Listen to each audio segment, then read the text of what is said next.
विनय त्यागी कहाँ है? लगता है कोई पहली बार मर्द आया यहाँ मुजफ्फरनगर में। चलो ये भी अच्छा है कि तुम्हें ये तो पता चल गया कि तुम मर्द नहीं हो। कभी कभी किसी की सुबह खराब करने के लिए खुद के रात की कुर्बानी देनी पड़ती है।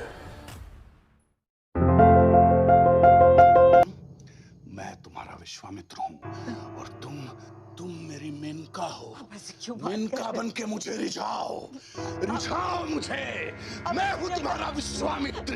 देखो मुझे, देखो मेनका हो, रिझाओ मुझे।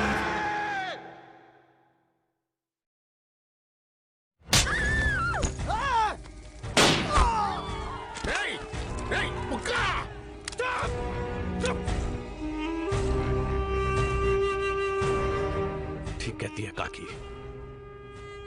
उस पिल्ले को पहले ही मारना चाहिए था। सब आपका वजह से हुआ है। चुनाव तक चुप। मरकर लड़ोगे क्या चुनाव? मैं मजाक नहीं कर रहा हूं। आप ही के कारण राजपुर में टिका हुआ हूं। जिस दिन मेरे पास ये सब आया, बेच बाच के कहीं चला जाऊंगा। मुझे अमर चित्र कथा में नहीं जीना है। बहुत बहुत स्वागत है आपका हमारे इस प्रोग्राम में। थैंक यू सर, हम ये जानना चाहेंगे, जो बुलंद आवाज के आप धनी हैं और जिस तरह आपका रौब है आपकी आवाज में, हम उसके उस शख्सियत के बचपन के बारे में थोड़ा जानना चाहेंगे कि वो बचपन में कैसे थे। बचपन में मेरा बचपन बहुत ही खूबसूरत जगह गुजरा, जहाँ पे अभी मैं इस वक्त मौजूद हूँ। मेरे पापा की तबीयत थोड़ी ठीक नहीं है तो मैं पटना आया हुआ हूँ।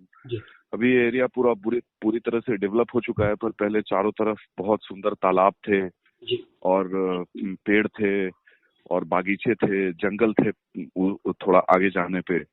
तो मेरा बचपन बहुत ही खूबसूरत बचपन गुजरा। मैं कभी तालाब में मछलियां पकड़ रहा हूँ, कभी मैं तालाब में स्विमिंग कर रहा हूँ, कभी मैं ट्री के ऊपर चढ़ के बैठा हुआ हूँ, कभी किसी के फ्रूट तोड़ के भाग रहा हूँ।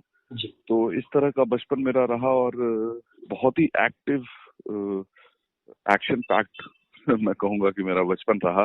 बहुत तेजी से निकल गया। जिस तरह आपका बचपन रहा है, तो वो जो थिएटर की तरफ आपने जो रुख किया, उसके बारे में थोड़ा हम जानना चाहेंगे कि आपने कैसे आप थिएटर की ओर बढ़े। थिएटर तो मैंने सीधा बॉम्बे जाके ही शुरू किया मेरे दोस्त, क्योंकि पहले मैंने कोशिश की थी जब मैं सेंट स्टीवेंस दिल्ली में पढ़ रहा था, तो वहाँ पे शेक्सपियर सोसाइटी ज्वाइन करने की मैंने कोशिश की, मगर वहाँ पे समहाउ मुझे मौका नहीं दिया गया। तो मौका मुझे मिल नहीं पाया। इससे मुझे मेरे मन में थोड़ी चोट लगी। मैंने सोचा कि मैंने कौन सा कुछ इनसे मेन लीड मांग रहा था। मैं तो बोल रहा था I just want to be part of your play. खैर, जब मैं बॉम्बे आया, मैं फैशन शो के लिए मैंने बॉम्बे आया और यहाँ पे मुझे एक बहुत अच्छा थिएटर ग्रुप मिला, अंश थिएटर ग्रुप, जो मकरंद देशपांडे चलाते हैं। और वहाँ पे मैंने जब उनको ज्वाइन किया, उन्होंने पहले एक छोटा सा रोल दिया मुझे, उसके बाद वो मुझे मेन लीड देने लगे। और तकरीबन 8 साल मैंने उनके साथ थिएटर किया और बहुत ही सुनहरा मैं कहूंगा कि मेरा सफर रहा है थिएटर का। जब मैं थिएटर करता था उस वक्त वहाँ संजना कपूर थी हमारे थिएटर ग्रुप में, सोनाली कुलकर्णी थी, के मेनन थे, अनुराग कश्यप थे, प्रशांत नारायणन था, बहुत एक्टर्स थे। मतलब अभी मैं देखता हूँ फिल्मों में तो यहाँ तक कि जो छोटे छोटे या कुछ कैरेक्टर अच्छे रोल्स भी कर रहे हैं, वो भी हमारे ही ग्रुप थिएटर एक्टर्स थे, हमारे ही ग्रुप के। तो एक बहुत ही गोल्डन फेज था तब थिएटर का, पृथ्वी थिएटर में, अंश थिएटर ग्रुप, जिसका मैं पार्ट बन पाया। मैं लकी था कि मुझे नायक साहब ने चूज किया और मेरे ऊपर काफी काम हुआ, काफी मेहनत हुई, मेरी आवाज के ऊपर काफी काम हुआ, मेरी बॉडी लैंग्वेज के ऊपर काफी काम हुआ, मेरे दूसरे एक्टिंग टेक्निकलिटीज के ऊपर काफी वर्क हुआ। तो मिला जुला कर मैं कहूंगा कि काफी ग्राइंडिंग हुई मेरी और धीरे धीरे एक्टिंग के बारे में थोड़ी बहुत समझ मुझे आ रही है।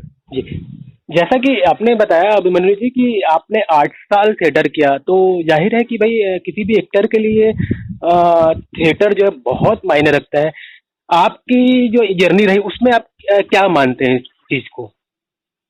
हाँ बिल्कुल सही कहा आपने। बहुत ज्यादा इम्पोर्टेंस है थिएटर का एक्टिंग में। आप अपनी पूरी बॉडी लैंग्वेज आपकी पता चलती है। जो एक नॉन एक्टर है वो खड़ा भी नहीं हो सकता सही से कैमरे के सामने, आपको दिख जाता है कि ये एक नॉन एक्टर है। तो थिएटर में कैसे खड़ा होना है, कैसे वॉक करना है, पूरी ट्रेनिंग तो वहीं से होती है ना एक एक्टर की। मैं ऐसा नहीं कहता कि जो एक्टर थिएटर से नहीं आते हैं उनमें टैलेंट नहीं होता, उनमें भी टैलेंट होता है। ये एक ऐसी चीज है जो गॉड गिफ्टेड भी हो सकती है और आप इसके साथ ब्लेस्ड हो सकते हैं कि you can be born with acting talent also, no big deal. मगर आप जब थिएटर जाते हैं तभी आप उस चीज को बाहर निकाल के लेके आप आते हैं। आपको वेज पता चलता है कि मैं अपने अंदर के पोटेंशियल को, मैं अपने अंदर के भाव को कैसे प्रकट करूं, आखिर उसका रास्ता क्या है, आखिर उस तक मैं कैसे पहुंचूं। मतलब एक लाइन में मैं कहूं तो एक्टिंग एक करी की विद्या है, ये करके आती है, सिर्फ बात करके नहीं आती। जैसे कि जो थिएटर आर्टिस्ट होते हैं उनका एक सपना रहता है कि वो मेन स्ट्रीम की फिल्मों में जाएं, तो ये कैसे आपकी जो शुरुआत हुई होगी फिल्मों तक की, उसके बारे में थोड़ा हम जानना चाहेंगे। कुछ नहीं, मैंने थिएटर किया और उसके बाद थिएटर में मेरे प्लेस देखने आशुतोष गवारेकर और गोविंद निहलानी और इस तरह के लोग आते थे फॉर्चुनेटली। तो आशुतोष गवारेकर ने मुझे कुछ एपिसोडिक सीरियल में मेरी कास्टिंग करी उन्होंने, और उसके बाद फिर दूसरे डायरेक्टर्स ने भी मुझे कॉल किया। तो थिएटर में प्ले करते हुए उन लोगों ने देखा और वैसे मेरी कास्टिंग शुरू हुई, और उसके बाद फिर टीवी, और उसके बाद फिर टीवी के बाद फिर फिल्म। धीरे धीरे स्टेप बाय स्टेप मैं आगे बढ़ा हूँ। अच्छा, थोड़ी सी एक चीज हम आपकी पर्सनल लाइफ के बारे में जानना चाहेंगे कि आपके फैमिली में कौन कौन है, कितने भाई बहन हैं आप लोग। मेरा एक छोटा भाई है और 2 बहनें हैं। हम और मैं हूँ, हम चारों बॉम्बे में ही रहते हैं जी। माँ पापा पटना में हैं, अभी मैं पटना आया हुआ हूँ पापा की तबीयत संभालने के लिए जी। एक चीज ये जानना चाहेंगे, आप जब रायपुर आए थे, जो आपकी फिल्म रिलीज हो रही है 31 तारीख के, माय क्लाइंट वाइफ, उसके बारे में जब आप शूटिंग करने रायपुर आए हुए थे तो आपका किस तरह का अनुभव था छत्तीसगढ़ को लेकर, और कितने दिन आप रहे यहाँ पे।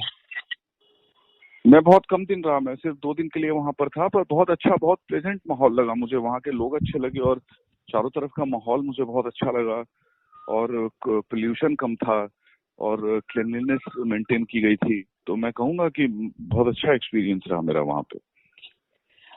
किस किस तरह के और किरदार आप करना चाहेंगे। हालांकि ज्यादातर आपका जो किरदार है एक विलन का ही रहा है, लेकिन ये कोई बहुत अलग बात नहीं है, क्योंकि भाई कोई भी एक्टर है वो किसी भी तरह का किरदार कर सकता है। तो आपने अभी और कौन कौन सा सोच के रखा हो कि भाई मुझे इस तरह का कुछ करना है, या जो भी आपने सोचा हो उस बारे में बताइए। हर तरह का किरदार करना चाहूंगा मैं, और अभी आने वाले टाइम में आप देखेंगे positive, negative, grey shades, comedy, हर तरह का रोल मैं अभी करने के लिए रेडी हूँ और मैं करूंगा। बस ये आखिरी सवाल जो हर चीज हम पूछते हैं कि भाई जो नई पौध है उनके लिए आप क्या मैसेज देंगे जो इस फील्ड में आना चाहते हैं। देखिए, जो भी नई पौध है उनके लिए एक ही मैसेज है कि यहाँ पे बिना हार्डवर्क के कुछ नहीं हो सकता, और ऑफ कोर्स आपकी किस्मत भी होनी चाहिए, आप में टैलेंट भी होना चाहिए। Enjoy yourself but stay focused. Abhimanyu ji बहुत